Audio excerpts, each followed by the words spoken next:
ಎಲ್ರಿಗೂ ನಮಸ್ಕಾರ. ನಾವು ಇತ್ತೀಚೆಗಷ್ಟೇ ಭೇಟಿ ನೀಡಿದ ವಯನಾಡಿಗೆ 3 ದಿನಗಳ ಟ್ರಿಪ್ ಪ್ಲಾನ್ ಅನ್ನು ನಾನು ಈ ವಿಡಿಯೋದಲ್ಲಿ ಕವರ್ ಮಾಡ್ತಾ ಇದ್ದೀನಿ. ನಾವು ಸೆಪ್ಟೆಂಬರ್ 30ಕ್ಕೆ ವಯನಾಡಿಗೆ ರೀಚ್ ಆಗಿದ್ವಿ. ಸೊ ಅಲ್ಲಿಂದ ಹಿಡಿದು 3 ದಿನಗಳಷ್ಟು ನಾವು ವಯನಾಡಲ್ಲೇ ಇದ್ವಿ. ಎಲ್ಲೆಲ್ಲೆಲ್ಲ ನಾವು ಹೋದ್ವಿ, ಹಾಗೆ ಏನೆಲ್ಲ ನೋಡಿದ್ವಿ, ಇಡೀ ಕಂಪ್ಲೀಟ್ ಪ್ಲಾನ್ ಅನ್ನು ನಿಮಗೆ ತಿಳಿಸ್ಕೊಡ್ತೀನಿ ಈ ವಿಡಿಯೋದಲ್ಲಿ ನಾನು. ವಯನಾಡಿಗೆ ಬೆಂಗಳೂರಿಂದ 280 ಕಿಲೋಮೀಟರ್ಗಳಷ್ಟು ಆಗುತ್ತೆ. ನಾವು ಬೆಂಗಳೂರು ಟ್ರಾಫಿಕ್ಕಿಂದ ಪಾರಾಗಬೇಕು ಅಂದರೆ ಬೇಗನೆ ಮನೆ ಬಿಡಬೇಕಾಗತ್ತೆ. ಸೊ ನಾವು 5 ಗಂಟೆ ಹಾಗೆ ಮನೆ ಬಿಟ್ಬಿಟ್ವಿ. ನಾವು ಇಲ್ಲಿಂದ ಡೈರೆಕ್ಟಾಗಿ ಕೊಡಗಲ್ಲಿರುವಂತಹ ಇರುಪು ಫಾಲ್ಸ್ಗೆ ರೀಚ್ ಆಗೋಣ ಅಂತ ಅಂದ್ಕೊಂಡ್ವಿ. ಯಾಕಂದರೆ ಇರುಪು ಫಾಲ್ಸ್ ನಮ್ಮ ಫೇವ್ರೆಟ್ ಫಾಲ್ಸ್ ಅಂತ ಹೇಳಿದ್ರು. ಸೊ ಅಲ್ಲಿಗೇನೆ ಹೋಗ್ಬಿಡೋಣ ಅಂತ ಫಸ್ಟ್ ಅಲ್ಲಿಗೆ ಹೊರಟ್ವಿ ನಾವು. ಆ್ಯಕ್ಚುಲಿ ನಾವು ಕೊಡಗು ರೂಟಲ್ಲಿ ಹೋದ್ವಿ. ಮಧ್ಯದಲ್ಲಿ ಮಳೆ ಬೇರೆ ಬಂದ್ಬಿಡ್ತು ಸಡನ್ ಆಗಿ. ನಮ್ಮ ಇಡೀ ಟ್ರಿಪ್ಪಲ್ಲೇ ಮಳೆ ಬರುತ್ತೇನೋ ಅಂತ ಅನ್ಕೊಂಡ್ಬಿಟ್ಟಿದ್ವಿ. ನಾವು ರೈನ್ ಜಾಕೆಟ್ಸ್ ಕೂಡ ತಗೊಂಡು ಹೋಗಿರ್ಲಿಲ್ಲ. ಅಲ್ಲೇ ದಾರಿಲಿ ಛತ್ರಿ ಸಿಕ್ತು, ಸೊ ಅದನ್ನು ತಗೊಂಡ್ವಿ ನಾವು.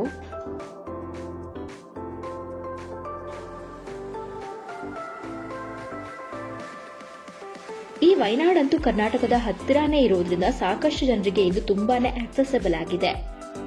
ಇಲ್ಲಿನ ಹಸಿರು ಬೆಟ್ಟಗಳು, ಜಲಪಾತಗಳು, ಕಾಫಿ ತೋಟಗಳು ಮತ್ತು ಮಂಜಿನಿಂದ ಆವೃತವಾಗಿರುವ ಬೆಟ್ಟಗಳನ್ನು ನೋಡೋದೇ ಒಂದು ಅದ್ಭುತ. ಸೆಪ್ಟೆಂಬರ್ನಿಂದ ಡಿಸೆಂಬರ್ವರೆಗೆ ಅಂತೂ ನೀವು ಇಲ್ಲಿಗೆ ಬಂದ್ಬಿಟ್ರೆ ಹವಾಮಾನ ತುಂಬಾನೇ ತಂಪಾಗಿರುತ್ತೆ. ಹಾಗೆ ಸಾಕಷ್ಟು ಮಳೆ ಕೂಡ ಇರೋದಿಲ್ಲ. ನೀವು ಆರಾಮಾಗಿ ಟ್ರಾವೆಲ್ ಮಾಡಿ ಎಲ್ಲ ಪ್ಲೇಸಸ್ ಅನ್ನೆಲ್ಲ ಎಕ್ಸ್ಪ್ಲೋರ್ ಮಾಡಬಹುದು. ಹಾಗೆ ಇಲ್ಲಿನ ಜಲಪಾತಗಳು ತುಂಬಾ ಸುಂದರವಾಗಿ ಕಾಣಿಸ್ತಾ ಇರುತ್ತೆ. ಈ ನೈಸರ್ಗಿಕ ಸೌಂದರ್ಯವನ್ನು ನೀವು ನೋಡಲು ಈ ಸೆಪ್ಟೆಂಬರ್ನಿಂದ ಡಿಸೆಂಬರ್ ಅಂತೂ ತುಂಬಾನೇ ಒಳ್ಳೆ ಸಮಯ ಅಂತಾನೆ ಹೇಳಬಹುದು.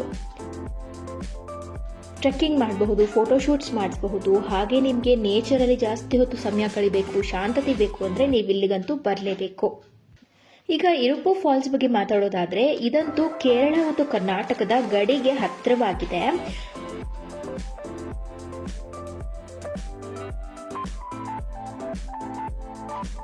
ವಯನಾಡಿಂದ ಸುಮಾರು 70 ಕಿಲೋಮೀಟರ್ಗಳಷ್ಟು ದೂರದಲ್ಲಿದೆ ಇರುಪು ಫಾಲ್ಸ್. ಈ ಇರುಪು ಫಾಲ್ಸ್ ಅನ್ನ ಇಲ್ಲಿನ ಸ್ಥಳೀಯರು ಲಕ್ಷ್ಮಣ ತೀರ್ಥ ಜಲಪಾತ ಎಂದು ಕೂಡ ಕರೆಯುತ್ತಾರೆ.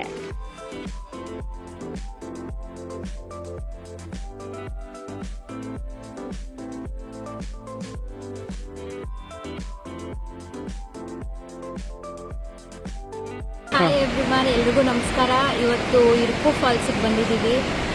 ಹೋಗಿ ನೋಡ್ಕೊಂಬಂದ್ವಿ. ಸಖತ್ತಾಗಿದೆ ಇರುಪು ಫಾಲ್ಸ್ ಅಂತೂ. ಫುಲ್ ಇವತ್ತು ರಭಸವಾಗಿ ಬರ್ತಾ ಇದೆ. ಇವಾಗಂತೂ ಬೆಸ್ಟ್ ಟೈಮ್ ಅಂತಾನೆ ಹೇಳ್ಬೋದು. ಸೆಪ್ಟೆಂಬರಲ್ಲಂತೂ ನೀವು ಬಂದ್ಬಿಟ್ರೆ ತುಂಬಾ ಚೆನ್ನಾಗಿ ಕಾಣುತ್ತೆ. ಇವಾಗ ಇನ್ನೇನು ಹೊರಟ್ವಿ ನಾವು. ಈ ಫಾಲ್ಸ್ ಹೇಗೆ ಉಂಟಾಗಿದ್ದು ಅಂದ್ರೆ, ಕಾವೇರಿ ನದಿಯ ಉಪನದಿಯಾದ ಲಕ್ಷ್ಮಣ ತೀರ್ಥ ನದಿಯಿಂದ. ನಾವು ಹೋದಾಗಂತೂ ಇಲ್ಲಿ ಫಾಲ್ಸ್ ತುಂಬಾನೇ ರಭಸವಾಗಿತ್ತು.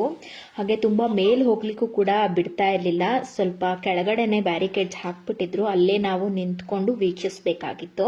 ಅಲ್ಲಿಂದ ಅಂತೂ ವ್ಯೂ ಸಿಕ್ಕಾಪಟ್ಟೆ ಸಕ್ಕದಾಗಿ ಕಾಣಿಸ್ತಾ ಇತ್ತು.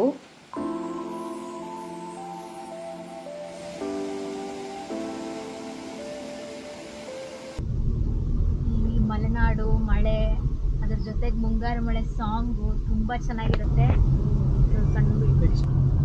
ಇವತ್ತು ಸೆಕೆಂಡ್ ಡೇ, 7 ಗಂಟೆ ಆಗ್ತಾ ಇದೆ ಆಗ್ಲೇ. ಇವಾಗ ಕೂಕೋಡ್ ಲೇಕ್ಗೆ ಇವತ್ತಿನ ಟ್ರಿಪ್ ಸ್ಟಾರ್ಟ್ ಮಾಡಿದೀವಿ. ಇವತ್ತು ಏನೆಲ್ಲ ಪ್ಲಾನ್ ಇದೆ ಅಂದ್ರೆ, ಕೂಕೋಡ್ ಲೇಕ್ಗೆ ಹೋಗ್ತೀವಿ. ಇದಾದ್ಮೇಲೆ ನಾವು ಅಲ್ಲಿಂದ ಲಕ್ಕಿಡಿ ವ್ಯೂ ಪಾಯಿಂಟ್ಗೆ ಹೋಗ್ತೀವಿ.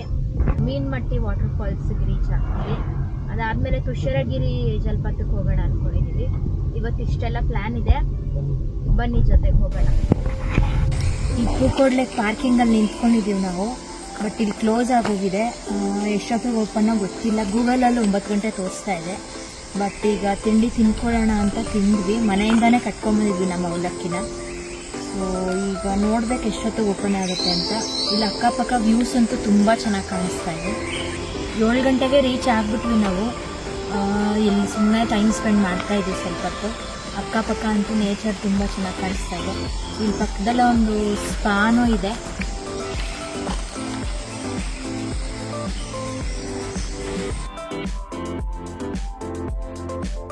ಮರಗಳೆಲ್ಲ ತುಂಬ ಚೆನ್ನಾಗಿ ಕಾಣಿಸ್ತಾ ಇದೆ. ತುಂಬ ಉದ್ದುದ್ದ ಇದೆ ನೋಡಿ. ಸಣ್ಣದಾಗಿ ಮಳೆ ಬರ್ತಾ ಇದೆ. ಪಾರ್ಕಿಂಗ್ ನೋಡಿ ಕ್ಲೋಸ್ ಮಾಡಿದ್ದಾರೆ ಈ ಗೇಟ್. ಇನ್ನೂ 1 ಅವರ್ ಟೈಮ್ ಇದೆ ನಮಗೆ. ಸೊ ಸುಮ್ಮನೆ ಟೈಮ್ ಯಾಕೆ ವೇಸ್ಟ್ ಮಾಡೋದು ಅಂತ ಇಲ್ಲೇ ಲಕ್ಕಿಡಿ ವ್ಯೂ ಪಾಯಿಂಟ್ ಇದೆ, ಇಲ್ಲಿಂದ 3.5 ಕಿಲೋಮೀಟ್ರು, ಅಲ್ಲಿಗೆ ಹೋಗ್ಬಿಡೋಣ ಅಂತ ಹೊರಡ್ತಾ ಇದ್ದೀವಿ. ಅಲ್ಲಿ ವ್ಯೂ ಪಾಯಿಂಟ್ ಮುಗಿಸ್ಕೊಂಡು ಈ ಕಡೆ ಬರೋಷ್ಟರಲ್ಲಿ ಇಲ್ಲಿ ಓಪನ್ ಆಗಿರುತ್ತೆ. ಸೊ ಬನ್ನಿ ಈಗ ಲಕ್ಕಿಡಿ ವ್ಯೂ ಪಾಯಿಂಟ್ಗೆ ಹೋಗೋಣ.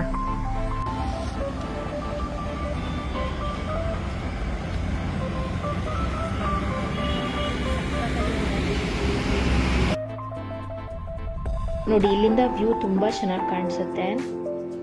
ಹಾಗೆ ಇಲ್ಲಿ ಫೋಟೋಸ್ ಕೂಡ ಒಂದಕ್ಕಿಂತ ಒಂದು ಸಕ್ಕದಾಗಿ ಬರ್ತಾ ಇದ್ವು.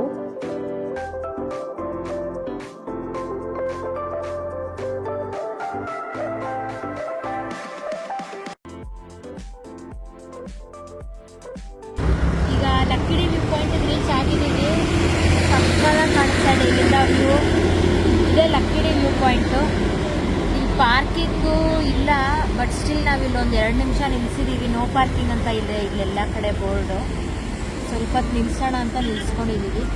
ಬೇಗ ಬಂದಿರೋದಕ್ಕೆ ನಮ್ಗೆ ಆಯಿತು ಅಷ್ಟೇ. ಇನ್ನೂ ಲೇಟಾಗಿ ಬಂದರೆ ಇಲ್ಲಿ ಪಾರ್ಕಿಂಗ್ ಇರೋದಿಲ್ಲ, ಬೇಗ ಬಂದಷ್ಟು ಒಳ್ಳೆಯದು. ಇವಾಗ ಪಾರ್ಕಿಂಗಲ್ಲಿ ನಿಲ್ಸಿದ್ವಿ, ಈಗ ಹೋಗ್ತಾ ಇದ್ದೀವಿ ಪೂಕೋಡ್ ಲೇಕ್ಗೆ.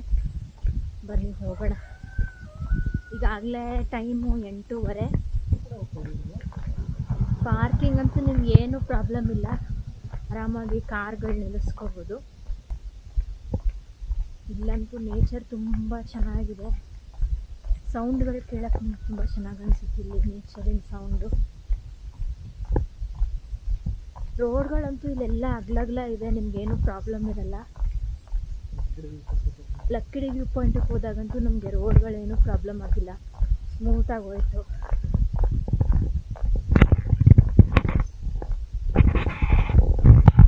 ಮುಂದೆ ನಿಂತಿದ್ದೀವಿ, ಇನ್ನು ಎಂಟ್ರೆನ್ಸ್ ಓಪನ್ ಆಗಿಲ್ಲ. ಜಂಗಲ್ ಬುಕ್ ಅಂತ ಇದೆ, ವಯನಾಡ್ ಜಂಗಲ್ ಬುಕ್. ಇಲ್ಲಿ ನಿಮ್ಗೆ ಎಕ್ಸಾಟಿಕ್ ಬರ್ಡ್ಸ್ ಮತ್ತು ಸ್ಟಾ ಎಲ್ಲ ಇರುತ್ತೆ, ಬೇಕಾದ್ರೆ ಇಲ್ಲೂ ಹೋಗ್ಬೋದು. ಇದು ಇನ್ನೂ ಓಪನ್ ಆಗಿಲ್ಲ, ನೋಡ್ಬೇಕು. ಈ ಕಡೆ ಹೋದ್ರೆ ನಿಮ್ಗೆ ಪೂಕೋಡ್ ಲೇಕ್ ಎಂಟ್ರೆನ್ಸ್.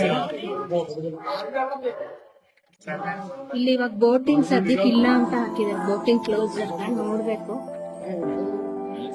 ನಾವು ಆ್ಯಕ್ಚುಲಿ ಫಸ್ಟ್ 2 ಡೇಸು ಕಾಲ್ಪೆಟ್ಟನಲ್ಲಿ ರೂಮನ್ನು ಬುಕ್ ಮಾಡಿದ್ವಿ. ನೆಕ್ಸ್ಟು 1 ಡೇ ನಾವು ಸುಲ್ತಾನ್ ಬೇತ್ರಿಲಿ ರೂಮನ್ನು ಬುಕ್ ಮಾಡ್ಕೊಂಡಿದ್ದು. ಸೊ ಹೀಗಾಗಿ ನಾವು ಈ ಕಾರ್ನರ್ ಒಂದ್ಸಲ ನೋಡ್ದಾಗುತ್ತೆ, ಮತ್ತೊಂದು ಕಾರ್ನರ್ ಆಫ್ ವಯನಾಡನ್ನು ನೋಡ್ದಂಗೆ ಆಗುತ್ತೆ ಅಂತ ನಾವು 2 ಕಡೆ ರೂಮ್ಸನ್ನು ಬುಕ್ ಮಾಡ್ಕೊಂಡಿದ್ವಿ. ಸಖತ್ತಾಗಿದೆ ವ್ಯೂಸ್ ಅಂತೂ. ಲೈಟಾಗಿ ಮಳೆ ಬರ್ತಾ ಇದೆ, ಫುಲ್ಲು ನೇಚರಲ್ಲಿ ಹೋಗ್ತಾ ಇರೋಣ ಅನ್ಸುತ್ತೆ. ಆರಾಮಾಗಿದೆ ಮೈಂಡ್ ಅಂತೂ, ತುಂಬ ಚೆನ್ನಾಗಿದೆ. ಮತ್ತೆ ಪೆಡಲ್ ಸ್ಟಾರ್ಟ್ ಮಾಡ್ತಾ ಇದೀವಿ. ಇವಾಗ ಹೋಗ್ಬೇಕು, ಇಲ್ಲಂತಂದ್ರೆ ಆ ಕಡೆ ಹೋಗೋಣ. ಇವಾಗ ಆ ಕಡೆ ಇಲ್ಲ, ಆ ಕಡೆಯಿಂದ ಒಂದು ರೌಂಡ್ ಹೊಡ್ಕೊಂಬರೋಣ. ಸಕ್ಕತ್ತಾಗಿದೆ. ಇವಾಗ ಅಲ್ಲೊಂದು ಪೆಡಲ್ ಬರ್ತಾ ಇದೆ ನೋಡಿ, ಸ್ಟಾರ್ಟ್ ಆಗಿದ್ದಾರೆ. ಅಯ್ಯೋ ಹಿಂಗೆ ತಿರುಗ್ತದೆ, ಯಾವ ಕಡೆ ತಿರುಗ್ಸೋದ ಗೊತ್ತಾಗ್ತಾ ಇಲ್ಲ ಇದು. ಇವಾಗ ಕರೆಕ್ಟಾಗಿ ತಿರ್ಕೊಂಡಿದೆ. ಇವಾಗ ವಾಪಸ್ ಅಲ್ಲಿಗೆ ಹೋಗ್ಬೇಕು. ಆ ಕಡೆ ಮುಂದೆ ಹೋಗೋಣ. ಇವಾಗ ಎಷ್ಟು ಅವರ್ ಕೊಟ್ಟಿದ್ದಾರೆ ಗೊತ್ತಿಲ್ಲ ನನಗೆ. ಸದ್ಯ ನಾವು ಬೇಗ ಬಂದಿದ್ದಕ್ಕೆ ಸರಿ ಹೋಯ್ತು, ಇಲ್ಲಾಂದ್ರೆ ರಶ್ ಆಗ್ಬಿಡ್ತಾ ಇತ್ತು. ನೀವು ಆದಷ್ಟು ಎಕ್ಸಾಕ್ಟ್ 9 o'clock ಇಲ್ಲಿ ಬಂದ್ಬಿಟ್ರೆ ಒಳ್ಳೇದು.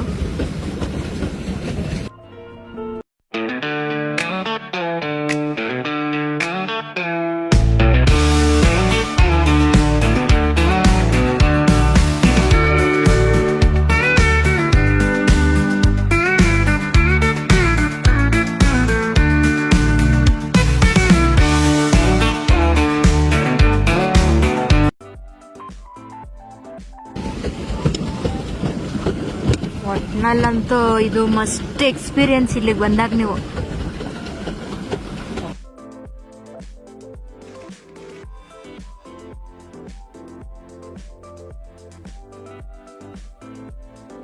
ಬೇಗ ಬಂದು ತುಂಬ ಒಳ್ಳೇದಾಯ್ತು. ನೋಡಿ ಎಷ್ಟಿದೆ ಅಂತ, ಸಿಕ್ಕಾಪಟ್ಟೆ ರಶ್ ಆಗ್ಬಿಡುತ್ತೆ. ನೀವು 10 ಗಂಟೆ ಮೇಲೆ ಬರ್ತೀರಾ ಅಂದರೆ ಎಕ್ಸಾಕ್ಟಾಗಿ ನೀವು 9 o'clock ಇಲ್ಲಿ ಇರಬೇಕು, ಅವಾಗ ನೀವು ಹೋಗ್ಬೋದು ಆರಾಮಾಗಿ.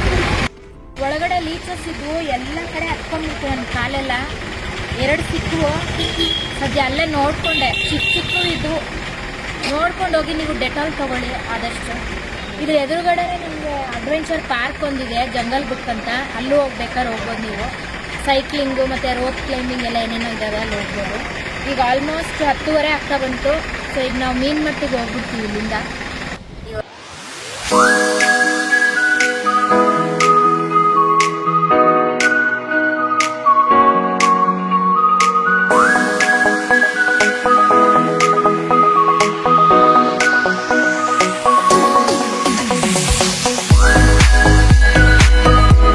ಮೀನ್ಮಟ್ಟಿಗೆ ಹೋಗೋ ದಾರಿಲಿ ನಿಂತಿದ್ದೀವಿ. ಇನ್ನೊಂದು 7 ಕಿಲೋಮೀಟರ್ ಇದೆ ಇಲ್ಲಿಂದ. ಇಲ್ಲಿ ವ್ಯೂ ಪಾಯಿಂಟ್ ಇದೆ ಅಂತ ನಿಲ್ಸಿದ್ದೀವಿ. ತುಂಬ ಚೆನ್ನಾಗಿದೆ. ಬರ್ತಾ ರೋಡ್ಗಳಂತೂ ಎಲ್ಲ ಆರಾಮಾಗಿ ಬರ್ಬೋದು. ಈಗ ಇಲ್ಲಿ ಸ್ವಲ್ಪ ಹೊತ್ತು ನಿಲ್ಸಿದ್ದೀವಿ ನೋಡಿ, ವ್ಯೂ ತುಂಬ ಚೆನ್ನಾಗಿದೆ.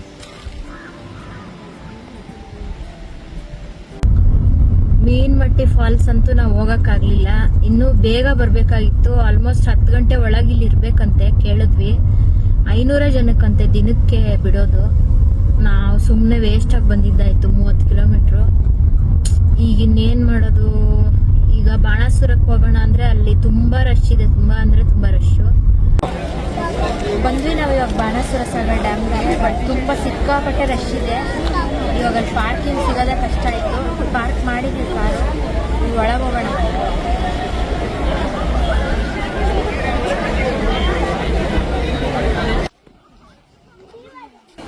ಡ್ಯಾಮ್ ಹತ್ರ ಬಂದ್ವಿ. ಇವಾಗ 200 ಸ್ಟೆಪ್ ಹತ್ಕೊಂಡ್ಬಂದ್ವಿ. ಇಲ್ಲಿ ಒಂದು ನೋಡಿದ್ರೆ ಫುಲ್ ವ್ಯೂ ಸಕ್ಕದಾಗಿ ಕಾಣಿಸ್ತಾ ಇದೆ. ಅಲ್ಲಿ ಅಷ್ಟು ಹತ್ಕೊಂಡ್ಬಂದಿದ್ದಕ್ಕೂ ವ್ಯೂ ಸಕ್ಕದಾಗಿದೆ ಇಲ್ಲಿ ಬಂದರೆ ಮೇಲೆ.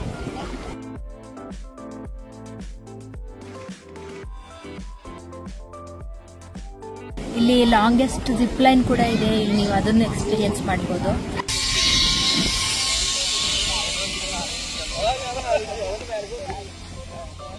ಹಾಗೆ ಇಲ್ಲಿ ಸ್ಪೀಡ್ ಬೋಟು ಮತ್ತು ಪೆಡಲ್ ಬೋಟ್ ಎಲ್ಲ ಇರುತ್ತೆ, ಅದನ್ನು ಮಾಡ್ಬೋದು ನೀವು ಬೇಕಾದ್ರೆ ಇಲ್ಲಿ ಬಂದು ಎಕ್ಸ್ಪೀರಿಯನ್ಸ್. ವಯನಾಡಲ್ಲಿರೋ ಬಿಗ್ಗೆಸ್ಟ್ ಮಣ್ಣಿನ ಡ್ಯಾಮ್ ಇದು. ಇದಂತೂ ಸೂಪರ್ ಕಾಣಿಸ್ತಾ ಇದೆ. ಆಮೇಲೆ ನೀರು ಕೊನೆಗೆ ಹೋಗಿ ಕಬಿನಿಗೆ ಸೇರುತ್ತೆ ಅನಿಸುತ್ತೆ.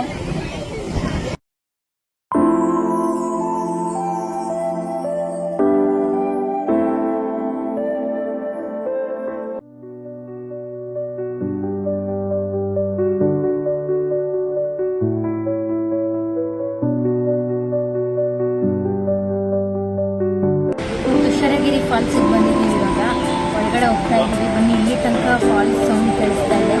ಟಿಕೆಟ್ಸ್ ಪ್ರೈಸ್ ಇಲ್ಲಿ ಹಾಕಿದ್ದಾರೆ, ನೋಡೋಣ. ಇನ್ನೂ ತಗೊಂಡಿಲ್ಲ ನಾವು, ಮುಂದೆ ಹೋಗ್ತಾ ನೋಡೋಣ.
ಏನಿದೆ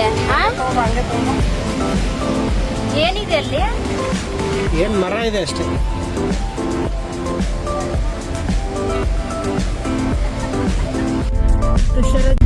ತುಷಾರಗಿರಿ ಫಾಲ್ಸ್ಗೆ ಹೋಗೋ ದಾರಿ ಅಂತೂ ತುಂಬಾ ಸಕ್ಕತ್ತಾಗಿದೆ. ಮೋಡನೆ ಕೆಳಗಡೆ ಇನ್ನೇನು ಬರ್ತಾ ಇದೀನೋ, ಇನ್ನೇನು ಹಿಡಿತೀವೇನೋ ಅಷ್ಟು ಹತ್ರ ಇದೆ ಕಾಣಿಸುತ್ತೆ ನಮಗೆ. ತುಂಬಾ ಸೀನಿಕ್ ವ್ಯೂ ಇಲ್ಲಂತೂ. ಅಲ್ಲಲ್ಲೇ ಒಂದಷ್ಟು ಜನ ನಿಲ್ಸಿರ್ತಾರೆ, ಬಟ್ ಇಲ್ಲಿ ನೋ ಪಾರ್ಕಿಂಗ್ ಅಂತ ಇರುತ್ತೆ. ಆದ್ರೂ ಒಂದು 2 ನಿಮಿಷ ನಿಲ್ಸ್ಬಿಟ್ಟು ಹೋದ್ವಿ ನಾವು. ವ್ಯೂ ಅಂತೂ ಸಕ್ಕದಾಗಿ ಕಾಣುತ್ತೆ ನಿಮಗೆ. ಈ ಫಾಲ್ಸ್ಗಂತೂ ನೀವು ಮಸ್ಟ್ ವಿಸಿಟ್. ಎಲ್ಲಿಗೆ ಹೋಗ್ಲಿಲ್ಲ ಅಂದ್ರೂ ತುಷಾರಗಿರಿ ಫಾಲ್ಸ್ಗಂತೂ ನೀವು ಬರಲೇಬೇಕು. ಅದಕ್ಕೆ ಇಲ್ಲಿ ಕಡಿಮೆ ಜನರು ಕೂಡ, ಅಷ್ಟೊಂದೇನು ರಶ್ ಇಲ್ಲ ಇಲ್ಲಿ.